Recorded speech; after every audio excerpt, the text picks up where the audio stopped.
Hi hello ನಮಸ್ಕಾರ. ಎಲ್ಲರೂ ಹೇಗಿದ್ದೀರಾ? ಅಯ್ಯೋಪ್ಪ ಎಲ್ಲರೂ ಚೆನ್ನಾಗಿದ್ದೀರಾ ಅಂತ ಅಂದ್ಕೊಂಡು ಇವತ್ತಿನ ಭಾರ್ಗವಿ LLB ಸೀರಿಯಲ್ ಸಂಚಿಕೆನ ಸ್ಟಾರ್ಟ್ ಮಾಡ್ತಾ ಇದ್ದೀನಿ. ಅದಕ್ಕೂ ಮುಂಚೆ ನನ್ನ ಚಾನಲ್ನ ಇನ್ನೂ ಯಾರೆಲ್ಲ ಸಬ್ಸ್ಕ್ರೈಬ್ ಮಾಡ್ಕೊಂಡಿಲ್ವೋ ಹಾಗೆ ಸಬ್ಸ್ಕ್ರೈಬ್ ಮಾಡಿಕೊಂಡು ಸಪೋರ್ಟ್ ಮಾಡಿ, ಹಾಗೆ ಒಂದು ಹೈಪ್ ಮಾಡಿ, ಲೈಕ್ ಮಾಡಿ, ಶೇರ್ ಮಾಡಿ, ಕಮೆಂಟ್ ಮಾಡಿ ಅಂತ ಹೇಳ್ತಾ ಈಗ ಶುರು ಮಾಡೋಣ ಬನ್ನಿ. ತುಂಬಾ ಚೆನ್ನಾಗಿದೆ ಇವತ್ತು ಸೀರಿಯಲ್ ಅಂತೂ, ತುಂಬ ಇಂಟ್ರೆಸ್ಟಿಂಗ್ ಆಗಿದೆ ಅಂತಲೇ ಹೇಳ್ಬೋದು. ಎಲ್ಲೂ ಕೂಡ ಸ್ಕಿಪ್ ಮಾಡ್ದೇ ವಿಡಿಯೋನ ನೋಡಿ ಅಂತ ಹೇಳ್ತಾ ಈಗ ವಿಡಿಯೋನ ಸ್ಟಾರ್ಟ್ ಮಾಡ್ತಾ ಇದ್ದೀನಿ. ಇಲ್ಲಿ ಭಾರ್ಗವಿರಪ್ಪ ರೆಡಿಯಾಗಿಬಿಟ್ಟು ಪುಟ್ಟಿ ಪುಟ್ಟಿ ನಾನು ರೆಡಿಯಾದೆ, ಪುಟ್ಟಿ ನೀನು ರೆಡಿಯಾದೆ ಅಂತ ಮಾತಾಡಿಸ್ತಾ ಇರ್ತಾರೆ. ಮಾತಾಡಿಸ್ಬೇಕಾದಾಗ ಭಾರ್ಗವಿಯರ ಅಮ್ಮ ಬಂದುಬಿಟ್ಟು ಏನ್ರಿ ಈ ಥರ ರೆಡಿಯಾಗಿದ್ದೀರಾ ಅಂತ ತುಂಬಾ ಖುಷಿ ಪಡ್ತಾರೆ. ಹೌದು ಕಣೆ, ಇವತ್ತು ನನ್ನ ಮಗಳು ನನ್ನ ರೆಡಿ ಮಾಡಿಸಿದ್ದಾಳೆ, ಕೋರ್ಟಿಗೆ ನನ್ನ ಕರ್ಕೊಂಡು ಹೋಗ್ತಾಳೆ. ಇವತ್ತು ಲಾಸ್ಟ್ ಇಯರಿಂಗ್ ಇದೆಯಲ್ಲ, ಹಾಗಾಗಿ ನನ್ನ ಮಗಳಿಗೆ ಎಲ್ಲದನ್ನ ನಾನು ನೋಡಬೇಕು, ಹಾಗಾಗಿ ನನ್ನ ರಿಕ್ವೆಸ್ಟ್ ಮಾಡಿ ರೆಡಿ ಮಾಡಿಸಿದಳು ಕಣೆ, ಅದಕ್ಕೆ ಹೊರಟಿದ್ದೀನಿ ಅಂತ ಹೇಳಿ ಅವ್ರ ಹೆಂಡ್ತಿ ಹತ್ರ ಹೇಳ್ತಾರೆ. ಅಂದರೆ ಭಾರ್ಗವಿಯರ ಅಮ್ಮರ ಹತ್ರ ಹೇಳ್ತಾರೆ. ಹಾಗೆ ಹೇಳಿದ ತಕ್ಷಣ ಈ ಥರ ನೋಡಿ ತುಂಬ ಖುಷಿ ಆಯಿತು ಕಣ್ರಿ, ನಿಮಗೆ ಒಂದು ಕೆಲಸ ಮಾಡಿ, ಒಂದು ನಿಮಿಷ ವೆಯ್ಟ್ ಮಾಡಿ, ನಿಮಗೆ ಉಪ್ಪು ಮೆಣಸಿನ್ಕಾಯಿನ ತಂದು ನೀವಿಳಿಸ್ಬಿಟ್ಟು ಕಳಿಸ್ತೀನಿ, ಯಾರ ದೃಷ್ಟಿ ನಿಮ್ಮ ಮೇಲೆ ಬೀಳಬಾರ್ದು ಅಂತ ಹೇಳಿಬಿಟ್ಟು ತುಂಬ ಖುಷಿಯಿಂದ ಭಾರ್ಗವಿಯರ ಅಮ್ಮ ಮೆಣಸಿನ್ಕಾಯಿ ಉಪ್ಪು ತರೋಣ ಅಂತ ಹೋಗ್ತಾಳೆ. ಇಲ್ಲಿ ಭಾರ್ಗವಿ ಕೂಡ ರೆಡಿಯಾಗಿ ಬರ್ತಾಳೆ. ರೆಡಿಯಾಗಿ ಬಂದ ತಕ್ಷಣ ಅವ್ರ ಅಪ್ಪನ ನೋಡಿದ ತಕ್ಷಣ ಮಗಳೇ ನಾನು ರೆಡಿಯಾಗಿದ್ದೀನಿ ನೋಡಿ, ಹೇಗೆ ಕಾಣಿಸ್ತಾ ಇದ್ದೀನಿ ಅಂತ ಕೇಳ್ತಾನೆ. ಹಾಗಂದ ತಕ್ಷಣ ಅವ್ರು ಇದ್ಕೊಂಡು ಭಾರ್ಗವಿ ಇದ್ಕೊಂಡು ಅಪ್ಪ ತುಂಬ ಖುಷಿ ಆಗ್ತಿದೆಯಪ್ಪ, ನೀವು ಇವತ್ತು ಕೋರ್ಟಿಗೆ ಬರ್ತಾ ಇದ್ರಲ್ಲ, ನನಗೆ ಅದೇ ಖುಷಿ, ನನ್ನ ಮಾತಿಗೆ ಬೆಲೆ ಕೊಟ್ಬಿಟ್ಟು ನೀವು ಕೋರ್ಟಿಗೆ ಬರೋದ್ರಿಂದ ನನಗೆ ತುಂಬಾ ಖುಷಿ ಆಗುತ್ತೆ ಅಂತ ಅವಳು ತುಂಬಾ ಕಣ್ಣೀರು ಹಾಕ್ಕೊಂಡು ಒಂಥರ ಗಿಲ್ಟ್ ಫೀಲ್ ಮಾಡ್ಕೊತಾ ಇರ್ತಾಳೆ. ಆಗ ರವೀಂದ್ರ ಭಟ್ರವ್ರು ಹೇಳ್ತಾರೆ, ನೋಡು ಮಗಳೇ, ನೀನು ಇವತ್ತು ಕೋರ್ಟಲ್ಲಿ ಗೆಲ್ಲೋದನ್ನ ನಾನು ನೋಡಬೇಕು, ಅದಕ್ಕೆ ನಾನು ಇವತ್ತು ಇಷ್ಟು ಖುಷಿಯಿಂದ ನಿನ್ನ ಮಾತಿಗೆ ಬೆಲೆ ಕೊಟ್ಬಿಟ್ಟು ನಾನು ಕೋರ್ಟಿಗೆ ಬರ್ತಾ ಇದ್ದೀನಿ ಮಗಳೇ ಅಂದಾಗ ಸಪ್ಪಗಾಗ್ತಾಳೆ. ನಿನ್ನ ನಿಯತ್ತು, ನಿನ್ನ ಒಂದು ಪ್ರಾಮಾಣಿಕತೆ ಇದನ್ನೆಲ್ಲ ನಾನು ನೋಡೋಕ್ಕೆ ಬರ್ತೀನಿ ಅಂದ ತಕ್ಷಣ ಅವಳಿಗೆ ಗಿಲ್ಟ್ ಫೀಲ್ ಆಗುತ್ತೆ. ಯಾಕಮ್ಮ ನಿನ್ನೆಯಿಂದ ನೋಡ್ತಾ ಇದ್ದೀನಿ, ತುಂಬಾ ಫೀಲಿಂಗಲ್ಲಿ ಇರ್ತೀಯ, ಏನಾಯಿತು ಮಗಳೇ ಅಂತ ಕೇಳ್ತಾರೆ. ಹಂಗಂದ ತಕ್ಷಣವೇ ಅವಳು ಮನಸ್ಸಲ್ಲಿ ಅನ್ಕೋತಾಳೆ, ಅಪ್ಪ ನಾನು ಮಾಡಿರೋ ತಪ್ಪು ನನ್ನ ಮನಸ್ಸಿಗೆ ತುಂಬ ನೋವು ಕೊಡ್ತಿದೆಯಪ್ಪ, ಇದೆಲ್ಲ ನಾನು ಕೋರ್ಟ್ನ ಮುಗಿಸ್ಕೊಂಡು ಬಂದು ಇವತ್ತು ಇಯರಿಂಗ್ನ ನಾನು ಹೇಳ್ಕೊತೀನಿ ನಿಮಗೆ ಅಂತ ಹೇಳ್ಬಿಟ್ಟು ಅನ್ಕೋತಾ ಇರ್ತಾಳೆ. ಆದರೆ ಇಬ್ರಿಗೂ ಅವ್ರ ಅಮ್ಮ ಬಂದುಬಿಟ್ಟು ದೃಷ್ಟಿನ ತೆಗೆದುಬಿಡ್ತಾಳೆ. ಉಗಿ ಉಗಿ ಅಂತ ಹೇಳಿದ ತಕ್ಷಣ ಉಗುಳ್ತಾರೆ. ಉಗುಳಿದ ತಕ್ಷಣ ದೃಷ್ಟಿಯೆಲ್ಲ ತೆಗೆದಿದ್ದಾದಮೇಲೆ ಭಾರ್ಗವಿಗೆ ಒಂದು ಫೋನ್ ಬರುತ್ತೆ. ಫೋನ್ ಬಂದ ತಕ್ಷಣ ತುಂಬಾ ಗಾಬರಿ ಆಗ್ತಾಳೆ. ಗಾಬರಿ ಆಗಿಬಿಟ್ಟು ಅವ್ರ ಅಪ್ಪನಿಗೆ ಸ್ಕೂಟಿ ಬೀಗ ಕೊಟ್ಬಿಟ್ಟು, ಅಪ್ಪ ನೀನು ಕೋರ್ಟ್ ಹತ್ರ ಬಾ, ನನಗೊಂದು ಸ್ವಲ್ಪ ಕೆಲಸ ಇದೆ, ನಾನು ಬಂದೇ ಬರ್ತೀನಿ ಟೈಮಿಗೆ ಸರಿಯಾಗಿ ಅಂತ ಹೇಳ್ಬಿಟ್ಟು ಕೀನ ಕೊಡ್ತಾಳೆ. ಹಂಗಂದ ತಕ್ಷಣ ಯಾಕಮ್ಮ ಪುಟಿ ಅಂತ ಅಂದರೂ ಕೂಡ ಅವಳೇನೂ ರೆಸ್ಪಾನ್ಸ್ ಮಾಡೋದಿಲ್ಲ. ಅಪ್ಪ ನೀವು ಫಸ್ಟ್ ಕೋರ್ಟ್ ಹತ್ರ ಬನ್ನಿ, ಹೇಳ್ತೀನಿ, ಸ್ಕೂಟಿ ತೊಗೊಂಡು ಬನ್ನಿ, ನಾನು ಹೋಗಿರ್ತೀನಿ ಅಂತ ಹೇಳಿಬಿಟ್ಟು ಅವಳು ಹೊರಡ್ತಾಳೆ. ಹೊರಡ ತಕ್ಷಣವೇ ಅವರು ಕೂಡ ಸರಿ ಆಯಿತು ಅಂತ ಹೇಳಿ ಅವರು ಕೂಡ ಹೊರಡ್ತಾರೆ. ಇಲ್ಲಿ ಇನ್ನೇನು ಕೋರ್ಟ್ ಹತ್ರ ಎಲ್ಲರೂ ಕೂಡ ಹಾಜರಾಗಬೇಕು. ಇವತ್ತು ಲಾಸ್ಟ್ ಇಯರಿಂಗ್ ಇರುತ್ತೆ. ಕಿಟ್ಟಿ ಕೂಡ ಬರ್ತಾ ಇರ್ತಾನೆ, ಅವ್ರ ಫ್ರೆಂಡ್ಸ್ನೆಲ್ಲ ಕರ್ಕೊಂಡು ತುಂಬ ನಗಾಡ್ಕೊಂಡು ಬರ್ತಾ ಇರ್ತಾನೆ. ಇಲ್ಲಿ ಇನ್ನೊಬ್ಬನು ಭಾರ್ಗವಿಗೆ ಸಪೋರ್ಟ್ ಮಾಡಿದ್ನಲ್ಲ, ನಾನು ಸಾಕ್ಷಿ ಹೇಳ್ತೀನಿ ಅಂತ ಹೇಳಿದ್ನಲ್ಲ, ಅವನು ಕಿಟ್ಟಿ ಫ್ರೆಂಡೇ ಆಗಿರೋದ್ರಿಂದ ಅವನು ಅವ್ರ ಜೊತೆ ಸೇರಿಕೊಂಡು ನಾಟಕ ಆಡ್ತಿರ್ತಾನೆ. ಏನು ಕಿಟ್ಟಿ ಇನ್ನು ಕೇಸೇ ಗೆದ್ದಿಲ್ಲ, ಆಲ್ರೆಡಿ ಇಷ್ಟೊಂದು ಖುಷಿಯಾಗಿದೆಯಲ್ಲ, ಏನು ಸಮಾಚಾರ ಅಂತ ಕೇಳಿದಾಗ, ಇವತ್ತು ಕೇಸ್ ಗೆಲ್ಲದೆ ನಾನು ಮಗ, ನೋಡುವಂತೆ ಬಾ ಇವತ್ತು ಕೇಸ್ ಹೇಗೆ ಗೆದ್ಕೊಂಡು ಈಚೆ ಬರ್ತೀನಿ ಅಂತ ಹೇಳ್ಬಿಟ್ಟು ಕೈ ಕೊಟ್ಕೊಂಡು ಅವರಿಬ್ರಿಗೂ ಕೋರ್ಟ್ ಒಳಗಡೆ ಹೋಗ್ತಾರೆ. ಇಲ್ಲೊಂದು ಕಡೆ ಅರ್ಜುನು ಗಾಡಿನ ನಿಲ್ಲಿಸ್ಕೊಂಡು ವೆಯ್ಟ್ ಮಾಡ್ತಾ ಇರ್ತಾನೆ. ಅಂದರೆ ಅವನ ಫ್ರೆಂಡು ಸಂಧ್ಯಾನ ಕರ್ಕೊಂಡು ಬರ್ತೀನಿ ಅಂತ ಹೇಳಿರ್ತಾನೆ, ಆದರೆ ಅವನಿನ್ನ ಕರ್ಕೊಂಡು ಬಂದಿರಲ್ಲ. ಇಲ್ಲಿ ಫಸ್ಟು ಭಾರ್ಗವಿಗೆ ಫೋನ್ ಮಾಡ್ತಾನೆ. ಭಾರ್ಗವಿ ಫೋನ್ ಕೂಡ ಸ್ವಿಚ್ ಆಫ್ ಆಗಿರುತ್ತೆ.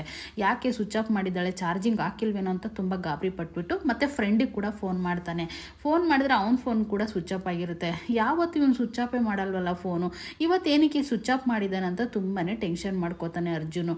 ಯಾಕಿರ್ಬೋದು ಏನು ಅಂತ ತುಂಬಾ ಟೆನ್ಷನ್ ಆಗ್ತಾ ಇರುತ್ತೆ. ಒಂದು ಕೆಲಸ ಮಾಡೋಣ, ನಾನಿಲ್ಲಿ ಕಾಯೋದ್ರಿಂದ ಯಾವುದು ಪ್ರಯೋಜನ ಇಲ್ಲ, ನಾನೇ ಹೋಗಿ ಕರ್ಕೊಂಡು ಬರೋಣ ಸಂಧ್ಯಾನ ಅಂತ ಹೇಳ್ಬಿಟ್ಟು ಫ್ರೆಂಡ್ ಮನೆಗೆ ಹೋಗೋಣ ಅಂತ ಅವ್ನು ಹೆಲ್ಮೆಟ್ ತೊಗೊಂಡು ಇನ್ನು ಹಾಕ್ಕೊಂಡು ಗಾಡಿನ ಹೊರಡ್ತಾನೆ. ಹೊರಡಿದ ತಕ್ಷಣವೇ ಇಲ್ಲಿ ಒಂದು ಕಡೆ ರವೀಂದ್ರ ಭಟ್ರು ಕೋರ್ಟಿಗೆ ಬರ್ತಾರೆ. ಕೋರ್ಟಿಗೆ ಬಂದ ತಕ್ಷಣ ತುಂಬಾ ಶಾಕ್ ಆಗ್ತಾರೆ. ಅಂದರೆ ಅದನ್ನೆಲ್ಲ ನೋಡಿ ಏನೋ ಒಂಥರ ಖುಷಿ ಆಗುತ್ತೆ ಅವ್ರು, ಯಾಕೆಂದರೆ ಸುಮಾರು ವರ್ಷದಿಂದ ಕೋರ್ಟಿ ಕಡೆ ಬಂದಿರಲ್ಲ. ಯಾಕೆಂದರೆ JP ಪಾಟೀಲ್ ಅವನ್ನ ನಿಷ್ಠೂರದಿಂದ ಹೊರಗಡೆ ಹಾಕಿರ್ತಾರೆ ಕೇಸಿಂದನ, ಹಾಗಾಗಿ ಬರ್ತಾರೆ ಒಳಗಡೆ ಬಂದು ಎಲ್ಲ ಕಡೆಯೂ ಸುಮ್ಮನೆ ಅಬ್ಸರ್ವ್ ಮಾಡ್ತಾ ಇರ್ತಾರೆ. ಅಬ್ಸರ್ವ್ ಮಾಡಿ ಏನೋ ಒಂಥರ ಖುಷಿಯಿಂದ ಹೆಮ್ಮೆಯಿಂದ ಬರ್ತಾರೆ.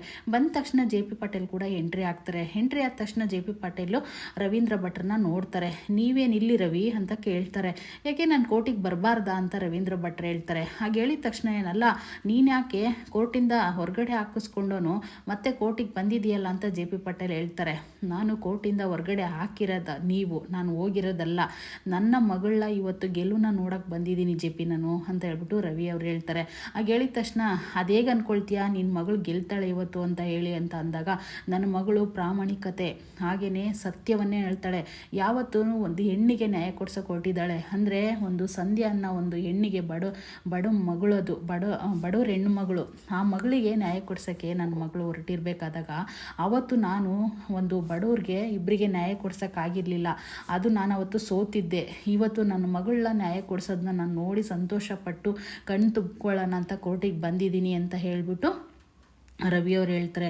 ಹಾಗೆ ಹೇಳಿದ ತಕ್ಷಣ ಜೆ ಪಿ ಪಟೇಲ್ ಇದ್ಕೊಂಡು, ಅದು ಹೇಗೆ ನಿನ್ನ ಮಗಳು ಅಷ್ಟು ಬೇಗ ಗೆದ್ದುಬಿಟ್ಲು ಅಂತ ಅಂದ್ಕೊಂಡೆ. ಇವತ್ತು ಒಂದು ಹೇಳ್ತೀನಿ ಕೇಳಿ, ಈ ಕೇಸಿಂದ ಗೆಲ್ಲಿಯೋದೇ ನಾನು. ಹಾಗೆಯೇ ನಿನ್ನ ಮಗಳನ್ನ ನಾನು ಖಂಡಿತವಾಗ್ಲೂ ನಿನ್ನ ಹೆಂಗೆ ಹೊರಗಡೆ ಹಾಕಿದ್ನೋ ಅವತ್ತು, ಹಾಗೆ ನಿನ್ನ ಮಗಳು ಕೂಡ ಇವತ್ತು ನಾನು ಕೋರ್ಟಿಂದ ಹೊರಗಡೆ ಹಾಕಲಿಲ್ಲ ಅಂತಂದರೆ ನಾನು ಜೆ ಪಿ ಪಾಟೀಲೇ ಅಲ್ಲ ಅಂತ ಹೇಳ್ಬಿಟ್ಟು ಜೆ ಪಿ ಅವ್ರು ಹೇಳ್ತಾರೆ. ಹಾಗೆ ಹೇಳಿದ ತಕ್ಷಣ ರವೀಂದ್ರ ಅವ್ರು ಇದ್ಕೊಂಡು, ಹಾಗೆ ಅಂದ್ಕೊಳ್ಳಿ ಪರವಾಗಿಲ್ಲ, ಏಕೆಂದರೆ ಯಾವತ್ತೂ ಕಾಲ ಹಿಂಗೆ ಅಂತ ಇರಲ್ಲ, ಕಾಲ ಉಲ್ಟಾ ಪಲ್ಟ ತಿರುಗ್ತಲೇ ಇರುತ್ತೆ. ಅವತ್ತು ನನ್ನ ಹೊರಗಡೆ ಆಗ್ತೆ, ಆದರೆ ಇವತ್ತು ನನ್ನ ಮಗಳು ಈ ಕೋರ್ಟಲ್ಲೇ ನಿನ್ನ ಪರ ವಾದಿ ಮಾಡ್ತಾ ಇದ್ದಾಳೆ, ಅಂದರೆ ನಿನ್ನ ಎದುರಾಳಿಯಾಗಿ ನನ್ನ ಮಗಳು ವಾದಿ ಮಾಡ್ತಿದ್ದಾಳೆ. ಜೆ ಪಿ ಯಾವತ್ತಿದ್ರೂ ನಿಯತ್ತನ್ನೋದು ಭಗವಂತ ಗೆದ್ದೇ ಗೆಲ್ಲಿಸ್ತಾನೆ ಅಂತ ಹೇಳಿದಾಗ ಜೆ ಪಿ ಪಟೇಲು ಕಡಿಕೆ ತಗೊಂಡು, ಅಂದರೆ ಸ್ಪೆಕ್ಸ್ನ ಈ ರೀತಿ ಇಟ್ಕೊಂಡು ಫೀಲಿಂಗ್ ಆಗ್ತಾ ಇರ್ತಾರೆ. ಆದರೆ ಅವರು ತುಂಬ ಧೈರ್ಯವಾಗಿಯೇ ಹೋಗಿ ಕೂತ್ಕೊಳ್ತಾರೆ ರವೀಂದ್ರ ಅವರು. ಇಲ್ಲಿ ಒಂದು ಕಡೆ ಅಜ್ಜಿ ಅಂದರೆ ಅರ್ಜುನರಮ್ಮ ತುಂಬ ಫೀಲಿಂಗಿಂದ ತಿಂಡಿ ಕೂಡ ಮಾಡ್ದಂಗೆ ಯೋಚನೆ ಮಾಡಿಕೊಂಡು ಕೂತ್ಕೊಂಡಿರ್ತಾರೆ. ಇಲ್ಲಿಗೆ ಚರಣ್ ಬರ್ತಾನೆ. ಅಜ್ಜಿ ಯಾಕಜ್ಜಿ ತಿಂಡಿ ತಿಂದಿಲ್ಲ, ಸುಮ್ಮನೆ ಕೂತಿದ್ದೀರ, ತಿಂಡಿ ಎಲ್ಲ ಹಾರೋಗಿದೆ ಅಂತ ಅಂದಾಗ, ಏನು ಮೊಮ್ಮಗನೇ ತಿನ್ನೋದು ಚರಣ್, ನನಗೆ ತಿನ್ನೋಕ್ಕೆ ಆಗ್ತಿಲ್ಲ ಕಣೋ, ತುಂಬ ಫೀಲಿಂಗ್ ಆಗ್ತಾ ಇದೆ. ಇವತ್ತು ಲಾಸ್ಟ್ ಇಯರಿಂಗ್ಸ್ ಕಣೋ, ಹಾಗಾಗಿ ಇವತ್ತು ಭಾರ್ಗವಿ ಕೇಸ್ ಗೆಲ್ಲಬೇಕು ಅಂತ ಹೋಗಿದ್ದಾಳೆ. ಆದರೆ ನನ್ನ ಮಗ ಮಾತ್ರ, ಅಂದರೆ ನಿಮ್ಮಪ್ಪ ಮಾತ್ರ ನ್ಯಾಯದಿಂದ ಗೆಲ್ಲಕ್ಕೆ ಹೋಗಿಲ್ಲ, ಅಲ್ಲಿ ಎಲ್ಲರನ್ನ ಅನ್ಯಾಯ ಮಾಡಿನೇ ಕೇಸ್ ಗೆಲ್ಲಬೇಕಂತ ಹೋಗಿದ್ದಾನೆ. ಆ ಸಂಧಿಗೆ ನ್ಯಾಯ ಸಿಗುತ್ತಾ ಇಲ್ವ ಅನ್ನೋದೇ ನನಗೆ ತುಂಬ ಗೊಂದಲ ಆಗಿದೆ ಅಂತ ಅಂದಾಗ, ಅಜ್ಜಿ ಒಂದು ವಿಷಯ ಗೊತ್ತಾ, ಭಾರ್ಗವಿಗೆ ಈ ಮನೆಯವರೆಲ್ಲರೂ ತೊಂದರೆ ಕೊಡ್ತಿದ್ದಾರೆ. ಆ ಭಾರ್ಗವಿಗೆ ಒಂದು ವಿಷಯ ಗೊತ್ತಾ, ಇನ್ನೊಂದು ನಿನ್ನ ಸಣ್ಣ ಮೊಮ್ಮಗನೇ ತುಂಬಾ ತೊಂದರೆ ಕೊಡ್ತಾ ಇದ್ದಾನೆ. ಆ ಭಾರ್ಗವಿ ಏನಾದರೂ ಕೇಸಿಂದ ಸೋತ್ಲು ಅಂತಂದರೆ ನಾನು ಮಾತ್ರ ಯಾರನ್ನೂ ಸುಮ್ಮನೆ ಬಿಡಲ್ಲ ಅಂತ ಹೇಳ್ಬಿಟ್ಟು ಹೇಳ್ತಾಳೆ.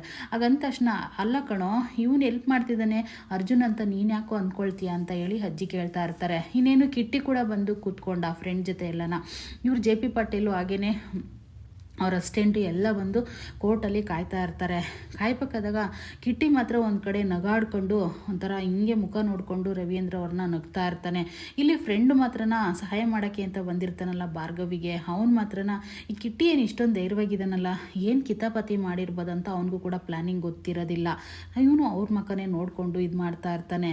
ಅಂದರೆ ಇವಾಗ ಇನ್ನೇನು ಇಲ್ಲಿ ಇವರು ಕೂಡ ಬಂದಾಯಿತು. ಇನ್ನು ಬಂದ ತಕ್ಷಣವೇ ಜೆ ಪಿ ಪಾಟೇಲ್ ಎದ್ದಾಳ್ತಾನೆ. ಎದ್ದ ತಕ್ಷಣವೇ ಇವತ್ತು ಕೇಸ್ ಯಾವುದು ಅಂತ ನಂಬರ್ನ ಹೇಳ್ತಾರೆ. ಹಾಗೆ ಹೇಳಿದ ತಕ್ಷಣ ಜೆ ಪಿ ಪಟೇಲ್ ಹೇಳ್ತಾನೆ, ನಮಸ್ತೆ ಗುರುಗಳೇ, ಏನು ಗೊತ್ತಾ, ಎಲ್ಲ ಈ ಕೋರ್ಟು ಟೈಮ್ನ ವೇಸ್ಟ್ ಮಾಡಬೇಕಂತಾನೆ ಆ ಭಾರ್ಗವಿ ಇದೆಲ್ಲ ಕಿತಾಪತಿ ಮಾಡಿ ಸುಳ್ಳು ಕೇಸ್ನ ಹಾಕಿಬಿಟ್ಟು ಇದನ್ನೆಲ್ಲ ಮಾಡಿದ್ದಾಳೆ. 3 ಇಯರಿಂಗ್ಸ್ ಆದರೂ ಕೂಡ ಒಂದು ಇಯರಿಂಗಲ್ಲೂ ನಾನು ಸಾಕ್ಷಿ ತಂದು ಕೊಟ್ಟಿಲ್ಲ. ನಾನು ಪ್ರತಿಯೊಂದು ಸಾಕ್ಷಿನ ನಿಮ್ಮ ಮುಂದೆ ತಂದು ಇಟ್ಟಿದ್ದೀನಿ.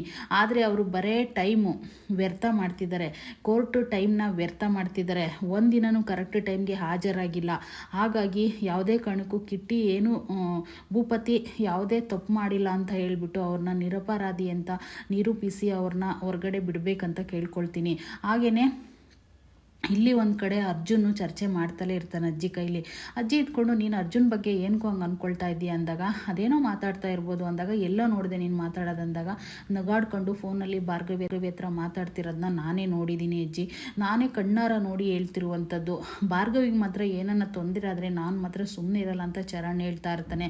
ಆಗ ಯಾಕಪ್ಪ ಅಂದ್ಕೊಳ್ತೀಯಾ, ಒಂದು ವಿಷಯ ಹೇಳ, ನಿನಗೆ ಕಂಡಿದ್ದೇ ಬೇರೆ ಇರ್ಬೋದೇನೋ, ನೀನು ನೋಡಿದ್ದೇ ಬೇರೆ ಇರ್ಬೋದೇನೋ, ಆ ರೀತಿ ಯೋಚನೆ ಮಾಡಬೇಡ ಚರಣ್, ನೀನು ಈ ರೀತಿ ಮಾತಾಡೋದು ಬಿಟ್ಟು ನೀನು ಫಸ್ಟು ನೀನು ಹೆಂಡ್ತಿ ಕಡೆ ಬೃಂದ ಕಡೆ ಸ್ವಲ್ಪ ಗಮನ ಕೊಟ್ಟು ನಿನ್ನ ಸಂಸಾರದ ಬಗ್ಗೆ ತಲೆ ಕೆಡಿಸ್ಕೊಳೋದು ನೋಡು. ಯಾಕೆಂದರೆ ನಿನ್ನ ಹೆಂಡ್ತಿ ಈ ಥರ ಮಾತಾಡೋದನ್ನ ಏನಾದ್ರು ನೋಡಿದ್ಲು ಅಂತಂದರೆ ನಿನ್ನ ಮೇಲೆ ಬೇಜಾರು ಮಾಡ್ಕೋತಾಳೆ ಅಂತ ಅಜ್ಜಿ ಬುದ್ಧಿ ಹೇಳ್ತಾಳೆ ಚರಣ್ಗೆ. ಆದರೂ ಅಜ್ಜಿ ನನಗೇನೇ ಮಾತಾಡಿದ್ರು ಕೂಡ ನನ್ನ ತಪ್ಪು ದಾರಿಗೆ ಎಳಿತೀರಲ್ವ ಯಾವಾಗ್ಲೂ, ನಾನೊಂಥರ ಕಾಲಕ್ಕೆ ಸಿಗಾಕೊಂಡಿದ್ದೀನಿ ಅಜ್ಜಿ ಅಂತ ಹೇಳಿಬಿಟ್ಟು ಚರಣ್ ತುಂಬ ಫೀಲ್ ಮಾಡ್ಕೊತಾನೆ. ಮತ್ತು ತಿಂಡಿ ಆರೋಗಿದೆ, ನಾನು ಬಿಸಿ ಮಾಡ್ಕೊಂಡು ಬರ್ತೀನಿ ಅಂತ ಆ ತಟ್ಟೆಲಿರೋ ತಿಂಡಿನ ತಗೊಂಡು ಚರಣ್ ಹೋಗ್ತಾನೆ. ಅಜ್ಜಿ ಮಾತ್ರ ಯೋಚನೆ ಮಾಡ್ತಾ ಇರ್ತಾಳೆ, ಏನಾಗುತ್ತಂತಲೇ ಗೊತ್ತಿಲ್ಲ. ಇವತ್ತು ಆ ಮಗ ಅರ್ಜುನ್ ಮದುವೆ ಆಗಿದ್ದಾನಂತೆ, ಈ ಮನೆಯಲ್ಲಿ ಬಂದು ಮಾಡ್ಕೊಂಡು ತಿನ್ನ ಮಗು ಅದು ಭಾರ್ಗವಿ. ಇವರೆಲ್ಲರ ಹತ್ರ ಅದು ಹೇಗೆ ಅವಳು ಹೇಗ್ತಾಳೆ ಏನೋ ಗೊತ್ತಿಲ್ಲ, ಭಗವಂತನೇ ಕಾಪಾಡಲಿ ಅಂತ ಅಜ್ಜಿ ಬೇಡ್ಕೋತಾ ಇರ್ತಾರೆ. ಇಲ್ಲಿ ಒಂದು ಕಡೆ ಜೆ ಪಿ ಪಾಟೀಲ್ ವಾದಿ ಮಾಡಬೇಕಾದಾಗ ಇದು ಕಿಟ್ಟಿ ಭೂಪತಿ ಅವ್ರಿಗೇನೆ ಇದು ಕೇಸ್ನ ಗೆಲ್ಲಿಸ್ಬೇಕು ಅಂತ ಅವನು ಹಠದಿಂದ ಹೇಗಾದರೂ ಮಾಡಿ ನಿರಪರಾಧಿಯಾಗಿ ಮಾಡಬೇಕು ಅಂತ ಹೇಳ್ಬಿಟ್ಟು ರಿಕ್ವೆಸ್ಟ್ ಮಾಡ್ತಾ ಇರ್ತಾನೆ. ನೋಡಿ, ಈ ಕೋರ್ಟು ಟೈಮ್ನ ವ್ಯರ್ಥ ಮಾಡಿರೋ ಅಪಿಲೆಂಟ್ ಲಾಯರ್ಗೆ ಇದೇ ಕಾರಣಕ್ಕೂ ಈ ಕೋರ್ಟಿಂದ ಯಾವುದೇ ಕಾರಣಕ್ಕೂ ವಾದಿ ಮಾಡೋ ಅವಕಾಶ ಸಿಗಬಾರ್ದು. ಹೊರಗಡೆ 3 ಸರಿನೂ ಟೈಮ್ನ ವ್ಯರ್ಥ ಮಾಡಿದ್ದಾರೆ. ಸುಳ್ಳು ಸಾಕ್ಷಿಗಳನ್ನ ತಂದು ಹೇಳಿ ಸುಳ್ಳು ಮಾಡ್ತಿದ್ದಾರೆ. ನಾನು ಎಲ್ಲ ಸಾಕ್ಷಿಗಳನ್ನ ನಿಮ್ಮ ಮುಂದೆ ಒಪ್ಪಿಸಿದ್ದೀನಿ ಲಾಯರ್. ಹಾಗಾಗಿ ಯಾವುದೇ ಕಾರಣಕ್ಕೂ ಈ ಅಪಿಲೆಂಟ್ ಲಾಯರ್ನ ಈ ಡ್ಯೂಟಿಯಿಂದ ತೆಗಿಬೇಕು ಅಂತ ಮನವಿ ಮಾಡ್ಕೋತಾ ಇದ್ದೀನಿ. ಹಾಗೆಯೇ ಕಿಟ್ಟಿ ಭೂಪತಿಯವ್ರನ್ನ ನಿರಪರಾಧಿ ಅಂತ ನಿರೂಪಿಸಿ ಅವ್ರನ್ನ ಯಾವುದೇ ಕಾರಣಕ್ಕೂ ಜೈಲಿಗೆ ಹಾಕ್ದಂಗೆ ಬಿಡುಗಡೆ ಮಾಡಬೇಕು ಅಂತ ಕೇಳ್ಕೊಳ್ತಾ ಇದ್ದೀನಿ ಅಂತ ಹೇಳ್ಬಿಟ್ಟು ಜೆ ಪಿ ಪಾಟೀಲ್ ಹೇಳ್ತಾನೆ. ಹಾಗೆ ಹೇಳಿದ ತಕ್ಷಣ ಇಲ್ಲಿ ಭಾರ್ಗವೀರಪ್ಪ ಅಂದರೆ ರವೀಂದ್ರ ಅವ್ರನ್ನ ಒಂದೇ ಸಮ ನೋಡ್ತಾ ಇರ್ತಾನೆ. ಆದರೆ ಏನು ಮಾಡಬೇಕಂದ್ರೆ ರವೀಂದ್ರ ಅವ್ರಿಗೆ ಗೊತ್ತಾಗ್ತಾನೆ ಇರಲ್ಲ. ಭಾರ್ಗವಿ ಮಾತ್ರ ಇನ್ನೇ ಬಂದೇ ಇರಲ್ಲ. ಆಲ್ರೆಡಿ ಟೈಮ್ ಆಗೋಗಿರುತ್ತೆ, ಆದರೆ ಭಾರ್ಗವಿ ಬಂದೇ ಇರಲ್ಲ. ಇವತ್ತಿನ ಸಂಚಿಕೆ ಇದಾಗಿತ್ತು. ಮತ್ತೆ ನಾಳೆ ಸಿಗ್ತೀನಿ. ಅಲ್ಲಿವರೆಗೂ ಥ್ಯಾಂಕ್ ಯು ಆಲ್.